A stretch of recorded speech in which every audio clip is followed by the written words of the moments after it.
अगर आप भी हरिद्वार में रहते हैं या फिर आते जाते रहते हैं और गंगा जल का उपयोग पीने में करते हैं तो संभल जाइए। हरिद्वार का गंगा जल अब पीने के बिल्कुल भी लायक नहीं है। उस रिपोर्ट में देखिए।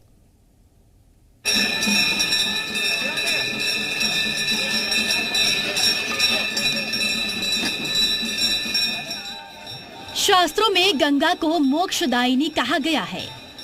गंगा स्नान और आचमन के बाद दिव्य साधना, देवभूमि हरिद्वार इन चीजों के लिए जाना जाता है। धर्म नगरी हरिद्वार में साल भर लाखों की संख्या में श्रद्धालु पहुंचते हैं, गंगा में डुबकी लगाते हैं और पूरी श्रद्धा से गंगा जल का आचमन भी करते हैं। श्रद्धालु तो गंगा का जल बेझिझक पीते हैं, लेकिन देव नदी गंगा का पानी आचमन के लायक भी नहीं बचा है। ये खुलासा हम नहीं, नदी के पानी की नियमित निगरानी कर रहे प्रदूषण नियंत्रण का है। जो बोर्ड है उनका कहना है कि नहाने में कोई समस्या नहीं है, किसी तरह का कोई इन्फेक्शन, किसी तरह कोई बैक्टीरियल या कोई एलर्जी किसी को नहीं हो सकती। लेकिन जो जल प्रदूषण नियंत्रण बोर्ड के अनुरूप नहीं है, उसको पीने से कुछ किसी तरह की जो एक तरह से पानी से संबंधित समस्या है वो हो सकती है। वैज्ञानिक जरिए से गंगा का जल पीना हानिकारक हो सकता है, क्योंकि प्रदूषण नियंत्रण बोर्ड के मासिक सर्वे में गंगा जल में फीकल कॉलीफॉर्म यानी अपशिष्ट की मात्रा अधिक पाई गई है। रिपोर्ट में गंगा जल बी श्रेणी का बताया गया है। इसका मतलब है कि गंगा जल में स्नान तो किया जा सकता है, लेकिन वो पीने लायक नहीं है। वही एक लोकेशन है जहाँ पे कोलीफॉर्म, टोटल कोलीफॉर्म की जो है संख्या जो है मानकों की थोड़ी सी ऊपर पाई गई है वहाँ पे।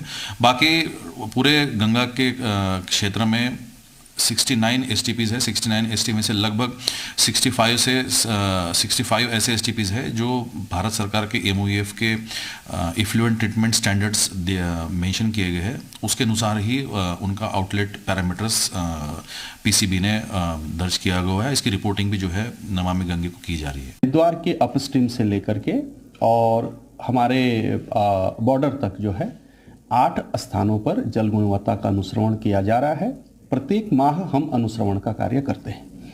अगर हम अनुश्रवण के डेटा देखें, डेटा के अनुसार जो वाटर क्वालिटी है रिवर गंगा की वो B क्लास की है, मतलब वो मास बेदिंग का वाटर की क्वालिटी में आता है, फिट है, मास बेदिंग के लिए फिट है। हरिद्वार में गंगा जल का 1-2 नहीं बल्कि 12 अलग अलग स्थानों से पानी की जांच की गई है। गंगा की स्वच्छता पर पूरी तरह से फोकस है। हर महीने गंगा के जल की जांच कराई जाती है। अभी ऑफ सीजन चल रहा है, सीजन नहीं है अभी, और फिर भी अगर वो साफ पानी नहीं है तो फिर वो समस्या का विषय है, इस पे ध्यान देने योग्य बात है। ऑफ सीजन में ये हाल है, अभी जैसे सावन में होगा तो क्या हाल होगा, तो प्रशासन को पूरा ध्यान देना चाहिए इस पे, मैं यही कहूँगा।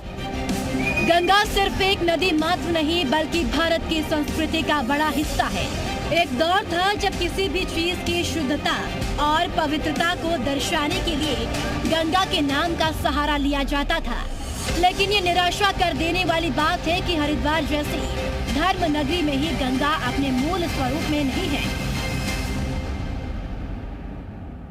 लगातार जो लोग हैं उनका ये भी कहना है कि एक हैरानी का विषय है कि अगर ऑफ सीजन में जबकि भीड़ कम है, अगर उस समय पे भी गंगा जी का जल आचमन योग्य नहीं है, तो जब सीजन आएगा, जब सावन आता है, तो फिर उस समय क्या स्थिति होगी।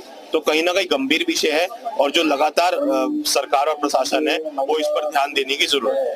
करण खुराना, जी मीडिया, हरिद्वार।